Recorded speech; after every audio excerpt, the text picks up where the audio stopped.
Hey everyone, this is Marz Super on the Marz Super channel, and today we're talking leaks, baby. We got a new box leak. It's called the Witch's Sorcery. It got some really nice, interesting archetypes, some support for some stuff that we've had before. But before we get into this leak talk, do me a favor, hit this video with a like, comment down below, and today we're gonna try something a little different. Comment down below your favorite card out of this box, and we'll talk about it when we do our top 3 and worst 3 cards of this box or something. I'm gonna do something else with this box when it drops. But on that note, like this video, comment down below, and subscribe, and hit that bell for notifications, because I know some of y'all be missing these videos. There's 800 of y'all. These videos hit like 100, 200. Some of y'all ain't watching these. Do that for me. Let's get into these leaks. Okay everyone, so the new box, Witch's Sorcery, has all types of good support for a lot of cool archetypes. It's really spellcaster heavy, with some love to some insect archetypes, some love for plants. We're starting to see the trend that Duel Links is dropping small, introducing small archetypes that are going to be very big when they release Zexal, Arc V, and even Reigns when it comes, if we ever get to that point. So we're seeing another wave of archetypes that are supported by them, but clearly not the whole archetype and stuff. And I'll tell you what I'm talking about as we're going through. So let's talk about these new cards. These are really interesting.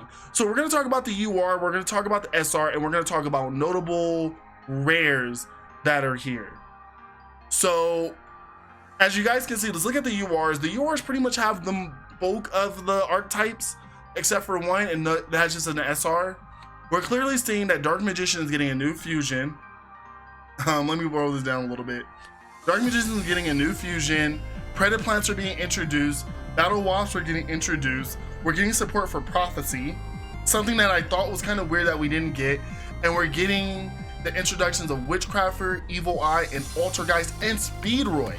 So what is that? Support for Dark Magician, introduction of Predator plants, the introduction of Battle Wasp, support for Prophecy, introduction of Witchcrafter, the introduction of Evil Eye, and then the introduction of High Speedroids, or Speedroids, and Altergeist? That's 6 new archetypes, support for 2 new archetypes, and I think this is gonna be a good set. I think Konami kind of knows that COVID is around. People are really not wanting to spend money on things that are lackluster, so they've been really trying to knock it out of the park lately. And let's see what we got. So let's talk about our URs first. We got Dark Magician Girl, the Dragon Knight. Honestly, you summon it using Eye to Myas, and once per turn, you send a card from your hand to the graveyard, target a card face up on the field, and destroy that card. I really see this going off really well for Dark Magicians who want to tech in a Dark Magician Girl in the deck. She's super easy to summon off of Magician's Navigation, or you could just run one. This might also signify that we might be getting a little bit more Dark Magician support sometime soon. They like to give us really good UR monsters, really good paid monsters, and then sneak in some free to play Dark Magician support somewhere. So Dark Magician Girl and the Dragon Knight just signifies that we're probably going to see a little bit more coming soon. And it's a quick effect pop, so it's really good on disruption. It continues the plays for the Dark Magician control style, and I think we might need it just a little bit. And all you got to do is really tech in one Dark Magician Girl and the non-searchable Eye to Myas. But it's gonna be fun. It's gonna be fun. On that note, Predator Plant Chimera Rathlesia. Now I had to remember what this is, but this was a Predator Plant monster and one dark monster. Once per turn, you can target one monster on the field with a level less than or equal to this card, banish it. When an attack is declared involving this card and an opponent's face-up monster, you can activate this effect. Until the end of this turn, that monster loses 1,000 attack, and this card gains 1,000 attack. Once per turn, during each standby phase, after this card is sent to the graveyard, you can add 1 polymerization or 1 fusion spell from your deck to your hand. So, fire in my opinion. Something easy to make, a Predator Plant dark monster. I believe all the Predator plants that we're getting are all dark, so that's not going to be a problem. And then there's a lot of dark archetypes that you can add. It's going to be fun. Predator Plant Chimera Rathlesia, good in my book. And then now we have Battle Wasp Haima the Conquering Bow. I don't know anything about the Battle Wasps outside that they are bees and insects and they center around synchroing. So let's get into these and we're gonna learn them together, y'all. So this card is synchro summon during using a synchro monster as a material. It can make a second attack during each battle phase. You can use each of the following effect once per turn, and when this card inflicts battle damage to your opponent, you can make all monsters your opponent control lose 1,000 attack. At the end of the battle phase, your opponent has not taken any battle damage this turn. You can inflict 300 damage to your opponent for each battle wasp in the graveyard. So that's pretty fucking awesome. You don't do damage, you can burn, but if you knock something out and do some battle damage, you can make it easier for the rest of your cards to run over things. I'm the Conquering Bow. I fucks with you, Chief. And if you use a synchro monster to summon him, that's 2 attacks, baby. That's not gonna be something impossible, especially since it's a level 8. I'm pretty sure we're gonna be able to do it. Now we have High Priestess of Prophecy. You reveal 3 spellbooks in your hand, special summon this card from your hand. Once per turn, you can banish 1 spellbook card from your graveyard, hand or graveyard, and target 1 card in the field, destroy it. It's not a quick effect, but it's definitely going to help, especially since she's 2,500. She's a light dark, like she's basically a light dark magician. Yeah, we can work with this. And Blue Boy is just so versatile. A lot of the prophecy cards have so many good effects. I think High Priestess is going to be a pretty good combo piece. We might be seeing 1 or 2 of her run with 3 Blue Boys, and then you have the spellbook cards just to do shit. So High Priestess, I feel it. I feel it. Now, something I do not know anything about whatsoever, unlike Battle Wasp, but I kind of know their strategies. I don't know anything about Witchcrafters. I did kind of read this twice already, or I skimmed it twice, and I want to talk about Witchcrafters just a little bit, but let's talk about their effects first. So during the main phase, quick effect, you contribute this card and then discard 1 spell card. Special summon 1 Witchcrafter monster from your deck except for the Witchcrafter with his name. You can banish this card from your graveyard, send 1 Witchcrafter card from your deck to the graveyard, and that's effects are just once per turn. So she looks like she might be the starter for the Witchcrafters. I'm not even gonna try to pronounce her name because I'm horrible with that shit. But she looks definitely like she's gonna be a 3-of. She looks like a starter. As we look at the other Witchcrafter cards, we'll see what benefits off of being in the graveyard, and if the spell cards can be dropped, do they have graveyard effects.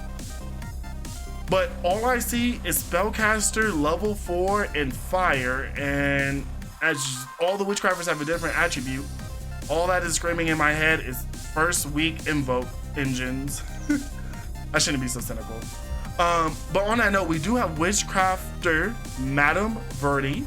During damage calculation, if your spellcaster monster battles an opponent monster, you can reveal any number of spellcaster spells with different names in your hand. And if you do, the battling monster gains 1,000 attack points for each card revealed until the end phase of this turn, or until the end of this turn.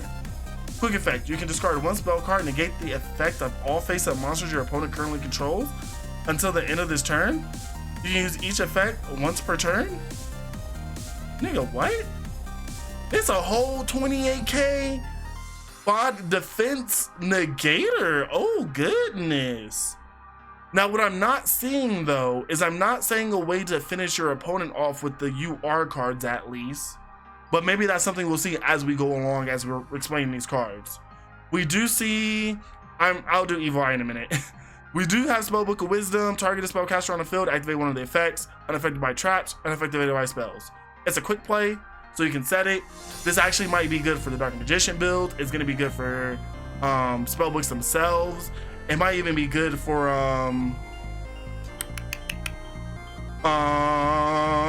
what am I thinking? Fortune Ladies, which got a slight buff just recently. Spellbook Wisdom is definitely going to be pretty good, and it's a UR. It's generic. It's gonna do work.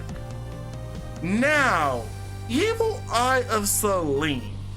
Equipped only to an Evil Eye monster, can't be destroyed by battle or your opponent's card effects. Also, your opponent cannot target it with card effects. Each time you activate the equipped monster's effect, or you activate another Evil Eye spell or trap card, the equipped monster gains 500 attack. Good. And if it does, you lose 500 life points. No. The attack gain remains even if the card leaves the field. If this card's in your graveyard, you pay 1,000 life points, then banish 1 Evil Eye spell or trap from your graveyard. Set this card, you can only use each effect once per turn. I don't know much about Evil Eyes.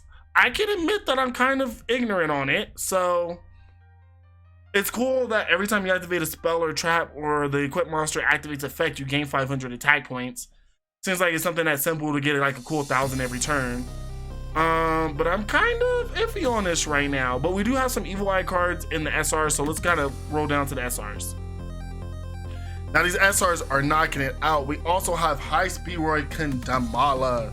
Now note that all of the Speedroid cards are SR or below, and I think the only SR one is this. So Speedroids are going to be a very good budget deck for people. I'm also looking at the cards that are in the SRs, the rare section, and a lot of them just do a lot of really cool shit. So High Speedroid Kandala, already good in my book. It's a good budget build. If this card attacks a defense position monster, inflict piercing damage. You can only use one of the following effects once per turn. Banish a machine monster, gain inflict 500 damage to your opponent. If this card's in your graveyard and you control no cards, you can special summon it. You can't normal summon or set the turn that card activates. So you know how we were just talking about Haima the Conquering Bow? Note that is a generic level 8. High Speedroid brings itself back if you have no cards on the field. It's a level 6.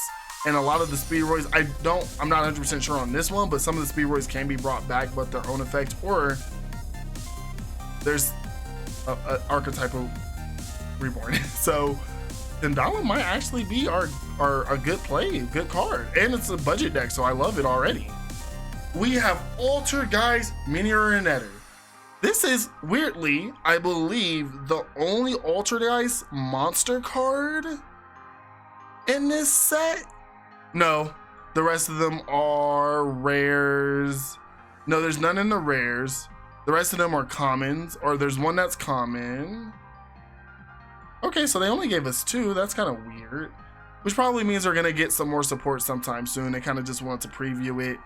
Altergeist is a control heavy deck. They're spellcasters, which this box is really centered around, and they kind of are very good about setting, like they're a trap heavy deck.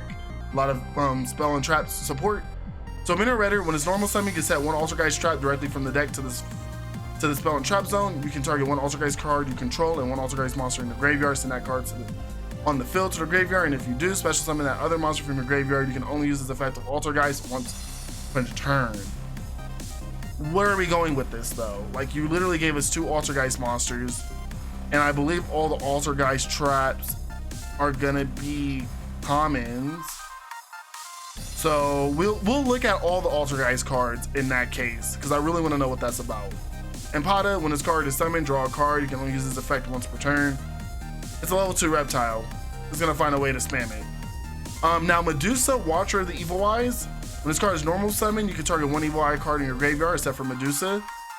Add it to your hand. If this card is equipped with Evil Eye of Selene, which is our UR card, you can target one monster in your opponent's graveyard. Banish it. You can only use this effect of Medusa once per turn. And once per turn during the next standby phase that this card is activated, banish one card in your graveyard. So Medusa's pretty cool. She becomes 19 when she's equipped with the Evil Eye. Level 4, 1900 with her effect, with a combo effect. I see her being kind of cool. And she's a fiend. We need some more fiend support. We only have seen 2 of the Evil Eyes though, so let's see what else we have. Predator Butterfly, you control no monster, special summon this card. You increase the level of all insect monsters you control by 1. It's generic insect support. I guess you're supposed to be using it with the Battle Wasp. It's a level 5, so we'll have to see what the tuners are looking like. But this, and I'm already looking at Transcada, instant level 8. You can make it simple. Or if you just want, like, I know we're getting Exceeds monsters pretty soon, so Permanent Butterfly might be something you want to use to spam level 6 plays or level 5 plays. We'll see Permanent Butterfly. We always do see these generic support cards. Now we have Witchcrafter Pator. During your main phase, you contribute this card and discard 1 spell, special summon 1 Witchcraft monster from your deck. You can banish this, except for one of his name, you can banish this card from your graveyard, draw 1 card, and then send 1 Witchcrafter card from your hand to the graveyard. If you have none, banish your entire hand. Yeah, another like play standard. Make sure you get your cards. Unless you bring out Witchcrafters. Definitely see this and this being a combo piece. I definitely think this is going to be a 3 of, but this is definitely going to be a 3 of 2. And then this with the big girl who negates. This is a nice little combo set. But note their attributes: water, fire, Not worrying about Verde because you want her on board. I'm telling you, I'm screaming invoke when it happens. So Evil Eye Domain, Perladonia. When this card is activated, you can add one other Evil Eye monster from your deck to your hand. Once per turn during the damage calculation, if your Evil Eye monster is attacking while Evil Eye Celine is in your spell or trap zone, you can make the battle damage you take from this battle also inflicted to your opponent. If this card is on the field and destroyed by card effects, you can target one Evil Eye monster in your graveyard, add it to your hand. You can only activate Evil Eye Domain per turn once per turn. I don't like this. This is now showing me that this is going to be the most important card, and you're going to want to get 3 of this. So, and this is you are, so you know how people are with this. Konami, I saw the trap. I saw the trap. You ain't gonna trick me today. Preda Practice. Special summon a Preda monster from your hand, and then you want to add one Preda card from your deck to your hand, except for Preda Practice. Also, for the rest of the turn, after this card resolves, you cannot special summon monsters from the extra deck, except for fusion monsters. You can only activate one card per turn. One of these cards per turn. What? I mean, I understand the stipulation, but why'd you make this an SR? An Archetype special summon from the hand? You could have made this a rare. Nobody cares. And then Chain Hole. When your opponent activates a monster effect in response to a card or effect activation, they get that opponent's effect, then your opponent can banish one card from the hand or deck with the same original name as that card. If they don't, you banish one random card from their hand. Ooh. Staple alert. Okay, so as I was saying before, we are not going to go over every single one of the rares, but that may have also been a lie because this is a lot in here. But before we do that, I want to look at the commons. There are Altergeist traps in the common. There's a trap monster. While this card, if you control another Altergeist traps, you control it can't be destroyed by card effects. Also, neither players can target them with card effects. So we have a trap monster for Altergeist. We have Altergeist Camouflage. Target Altergeist you control. Equip it to this card. Your opponent cannot target it for attacks, but if it does not prevent your opponent from attacking you directly, negate an opponent's monster effect that activated by targeting an equipped monster. If an Altergeist card you control will be destroyed, you can banish this card from the graveyard instead. Dice rolls. I'm not going to go into anything else. We have an Evil Eye Awakening that special summons from the hand or graveyard. Special summon one Evil Eye monster from the hand or graveyard. If Celine is in your spell and trap card, special summon one Evil Eye monster from your deck instead. Okay. Any searches for that? Token generator. I don't think there's too much down here I really want to go over. Just little ones. Stilts is here. You normal summon, special summon level 4 lower Speedway monster from your hand. This is going to be needed for the synchro plays. Banancho card. Just drop one, pop one. You guys can watch this part by yourself. You can go over that yourself. But for the rares, there's the Altergeist Synchro monster. When an opponent Altergeist Drag Vrion. When an opponent special summon monster declares an attack, you can return one Altergeist monster you control to the hand, negate that attack. If this card is tributed and sent to the graveyard, you can special summon this card. You can only use each effect to Altergeist Dravrion once per turn. I'll fuck with it. Puzzle. I'm not gonna go over puzzle. I'm not gonna go over this. Basilisk Familiar of the Evil Eye. If you control Evil Eye monster, you can special summon this card from your hand. You can only special summon a card with this name once per turn this way. During your main phase, you can send one Evil Eye spell or trap from your deck to the graveyard. You can only use the effect of the Familiar Evil Eye once per turn. I rock with it, and it's a 2k defense. You can normal summon it by yourself. That's really cool.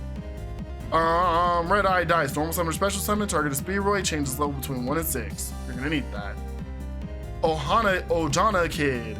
When it's normal summon, target one tuner from monster in either player's graveyard. Special summon it on your side of the field, and if you do, immediately after this, synchro summon a 1-win synchro monster. So this is definitely gonna be something you wanna run 2 or 3 of. Double Yo-Yo. Normal summon, target a level 1 or level 3 or lower Speedroid in your graveyard, special summon it. Gonna want to do that too. Man, they really gave us all the good Speedroids. And then Din Donko Duke. Banish this card from your graveyard, special summon one Speedroid tuner monster from your hand or graveyard. Only use the effect once per turn. There you go. There you go. There's your basis right there. Transcada. Transcada. I like this. He looks so cute. So this card is special summon. You can special summon 1 Molt token, level 3. While the token special summoned by this effect is on a field, you cannot special summon cards from the extra deck except for insect monsters. So I'm assuming they're gonna give us a level 6 insect. Do we have a level 6? Hey, SPC Bird with the raid, with the host. Thank you so kind, sir. Are they gonna give us? Okay, there's Turbo the charge. Okay, cool. So something you might want to run 3 of. Little guy, normal summon, target 1 level 3 or lower insect monster in your graveyard, special summon that monster in defense position. If this card in its owner possession is destroyed by an opponent's card, you can special summon 1 Battle Wasp monster from your hand or deck. You can only use the effect of this card once per turn. Loving it. I'm doing really good, SPC. We're just going over the new cards out the new set.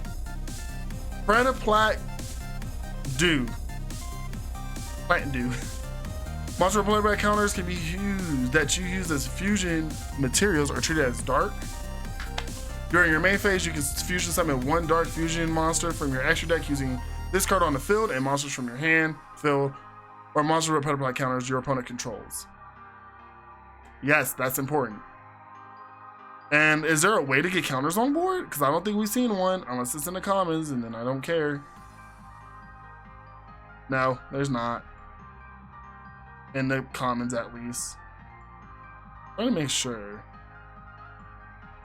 Other card that requires a counter. Yeah. Okay, yeah. Squiddy can put counters out, so that's pretty cool. And then Spinosaurus, normal summon special summon, target 1 face-up monster your opponent controls, place 1 counter on it. If it's level 2 or higher, it becomes level 1 as long as there's a counter on it. After damage calculation, if this card battles a monster with equal or lower level, you can special summon 1 predaplat monster from your deck, except for Spinosaurus. I'm calling it Spinosaurus, I know. Like, these predaplants are going to be definitely like bully, control bully. There's Prophecy. I'm not going over roll of Prophecy. Dang. Summon Swan. Target level 4 lower battle wasp in your graveyard up to the number of monsters your opponent controls. Special summon them. Okay, Soul Charge. Only activate once per turn. You can't special summon cards from an extra deck except for insect monsters. Okay, these Xeno blocks are crazy. We have Witchcrafter collaboration. So this is gonna be wondering if these Witchcrafter cards are gonna be worth playing. So let's go over these.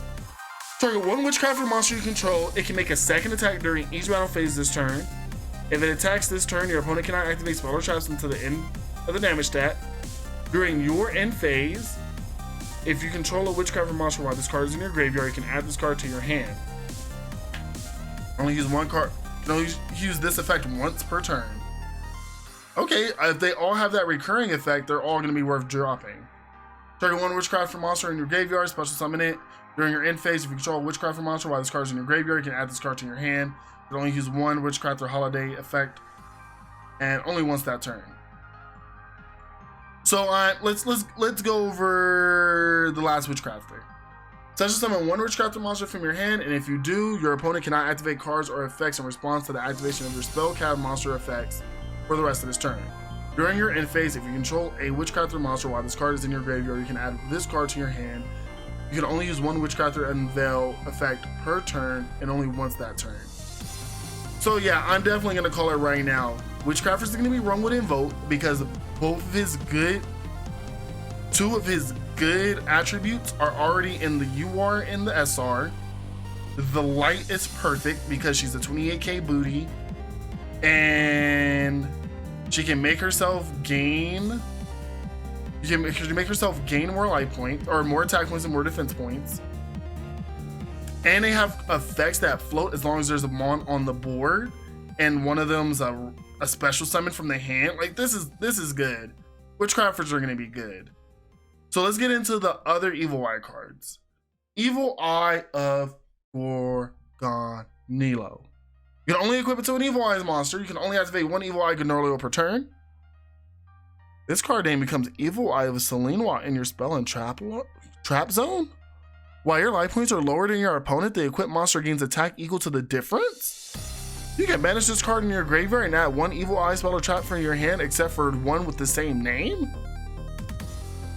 Oh, we was Gucci. I was a little upset when this was the only one, but now we have two. It makes it simple. It makes it better. Evil Eye Confrontation. You control an Evil Eye monster. Target one spell or trap in your opponent controls. Destroy it, and if you do, and Evil Eye Selena is in your spell and trap card zone, banish that destroy card. You can only activate the effect once per turn. I rock with it. Speed Recover. Target a Speedway monster in the graveyard. Special summon it during your main phase except for this turn. This card was sent to the graveyard. You can banish this card from your graveyard, then target one Speedway monster in the graveyard and add it to your hand. This is the recovery. The recovery on some of these cards are amazing. Permanently activate this card. Target one Predator monster in your graveyard. Special summon it and equip it to this card. When it leaves the field, destroy that monster. Simple for the fusion plays. And an Evil Eye Defeat. If you control an Evil Eye monster, target one monster on the field, or up to two if Selena's on the board. Return them to your hand. You can only activate the effect of Evil Eye Defeat once per turn. You can only activate one per turn. Yeah, so this just has a lot of good control decks in it. I like it. I like it. It feels good. I really do like the Witchcrafters, the Prophecies. All the Spellcaster cards in this deck are just promoting the control strategies for Spellcasters. The Battle Wasp and High Speedways are just good synchro archetypes that look like they're gonna get some good plays. And Predaplants look like they're gonna be ushering in a new era of fusion decks. This is gonna be good.